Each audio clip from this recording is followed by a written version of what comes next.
Olha só, me convenceram que esse aqui era um cozy game. Eu ia jogar, relaxar, me divertir, eu ia cuidar da minha fazendinha, eu nem ia ver o tempo passar. Então por que que eu quero concluir o centro comunitário no primeiro ano, descer até o último nível da mina em 3 dias e ter a fazenda mais aesthetic de toda a Vila Pelicanos em 2 estações e meia? Eu vim pra cá, amiga, com outro pensamento, que era meu sonho de vida. Mas eu tô preso num lugar com esse povo. Para algumas pessoas, jogos sem combate que envolvem tarefas não se parecem com uma fuga da rotina de trabalho. Pelo contrário, reproduzem exatamente a mesma lógica da qual elas estão tentando escapar. E quando a gente soma isso a uma tendência ao perfeccionismo e à autocobrança, um jogo que era para ser relaxante se torna mais uma frustração. Oi, eu sou a Vivi, psicóloga, especialista em terapias cognitivas comportamentais e gamer. E aqui nesse canal a gente descobre como psicologia e videogame tem tudo a ver. Em Stardew Valley a gente começa o dia de forma muito tranquila. Vê a previsão do tempo para saber se hoje vai ser um dia bom, vai regar a hortinha, cuidar das vacas, coletar os ovos da galinha, e de repente a gente se dá conta que é o último dia de verão. É a última oportunidade de pescar o peixe certo para aquela tarefa do centro comunitário, se não só ano que vem. O melão plantado não vai ter crescido até amanhã e tu ainda precisa de feno para alimentar os animais, mas a Merne tá fechada hoje. Tu ainda queria descer uns 5 níveis na mina para encontrar aquele geodo que vai ter aquele artefato que falta para completar uma recompensa e ainda falta cortar tanta madeira para construir um estábulo. E isso sem falar nas relações sociais. Não vai dar tempo. Se eu tivesse mais tempo, dava. Se eu tivesse mais energia, dava. Nossa, até parece que esse joguinho inocente tá querendo dizer alguma coisa, né? Stardew Valley joga na cara de quem se cobra demais uma coisa muito difícil de aceitar. A gente não vai dar conta de tudo. Vai ter coisa que vai ter que esperar a próxima estação. O trabalho realmente dá trabalho e cansa. E aí a gente vai ter que escolher qual é a nossa prioridade, fazer o melhor que a gente pode com aquilo que a gente tem e deixar o resto para outra oportunidade. Mas sabe por que que isso é tão difícil? Porque em algum momento nos convenceram de que o certo é dar conta de tudo. E se a gente não dá conta de tudo, é porque tem algo de errado com a gente. Independente se as condições são favoráveis ou não. E aí não conseguir fazer todas as tarefas autoimpostas do dia significa que nós falhamos. E aí isso vira culpa. Por que que eu não plantei essa semente antes? Por que que eu não aproveitei enquanto a loja estava aberta? Por que que eu não me dei conta que estava chovendo e aí eu podia ir lá pescar aquele peixe? E isso vira uma questão pessoal. Eu não consigo. Eu sou incapaz. Tem algo de errado comigo. Todo mundo consegue, menos eu. Quando o dia começar de novo amanhã, eu preciso fazer mais, senão não vai dar. E aí tu percebe que nessa lógica, não era a tarefa que era difícil, o tempo que era curto, a lista de coisas para fazer que era humanamente impossível. É tu que não faz o suficiente. É tu que tem que fazer mais. E aí tu se cobra para tentar corresponder às expectativas e atingir as metas. Mas de onde vem essa autocobrança?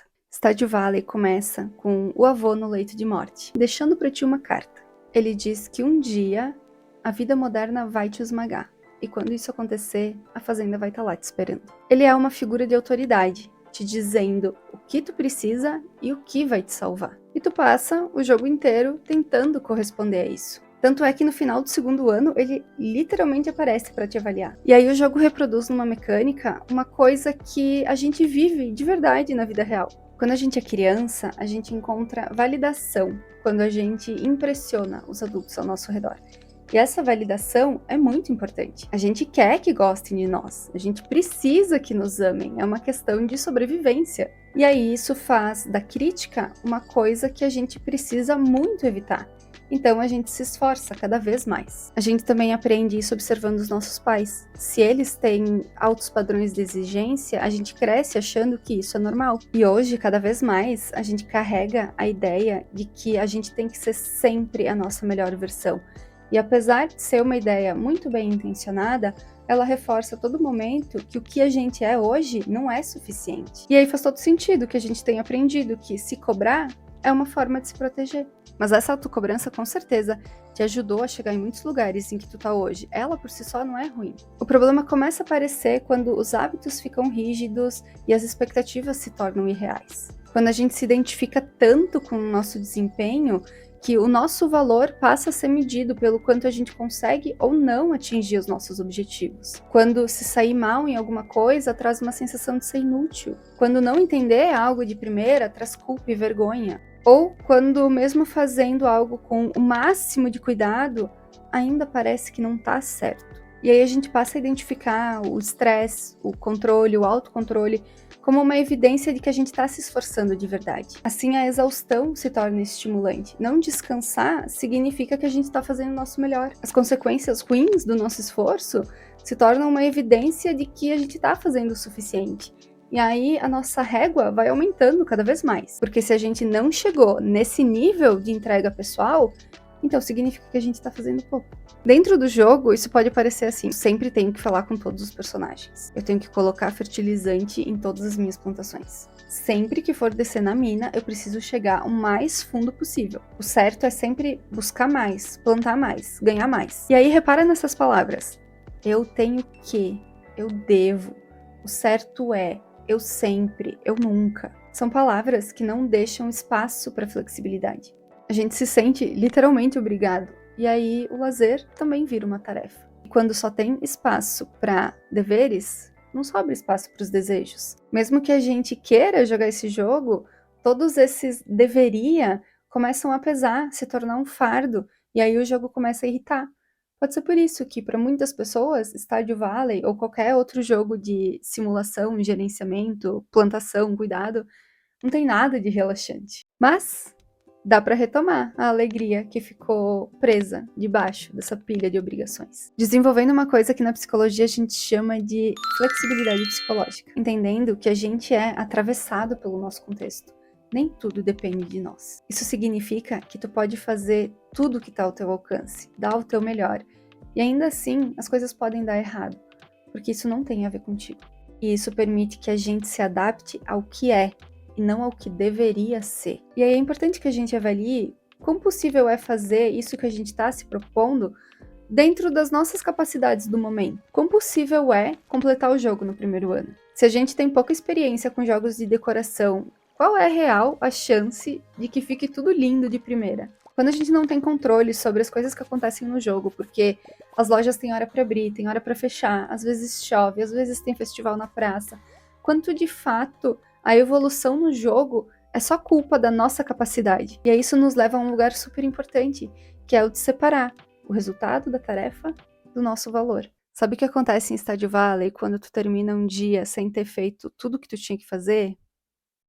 O jogo continua. As plantas crescem, os animais sobrevivem, o sol nasce de novo, e eu acho que esse é um jeito bonito do jogo dizer que tudo bem não fazer tudo hoje. Isso me pega muito em Stardew Valley, porque o jogo te dá muita liberdade para construir, mudar de lugar, fazer de novo. É um convite genuíno para brincar, testar, fazer do teu jeito. Mas esse convite só chega se as tuas próprias regras permitirem que tu aceite. E aí me diz uma coisa: se tu não tivesse que cumprir uma lista interminável de tarefas dentro desse jogo, como que tu jogaria ele? Se concluir todos os objetivos não fosse o mais importante, o que tu aproveitaria mais? Presta atenção nos teus sentidos enquanto tu joga. Poxa, a pixel art é linda. Cada estação do ano muda o visual do mapa inteiro. A trilha sonora foi composta para cada ambiente, para cada hora do dia. Cada personagem da vila tem uma história que tu só descobre se tu escolhe se envolver e criar intimidade, o que leva tempo, não é de uma hora para outra. E tem bancos espalhados pelo mapa inteiro, onde tu pode só sentar e contemplar. O trabalho duro, os altos padrões, fazem parte de quem tu é, e tu não precisa abrir mão disso.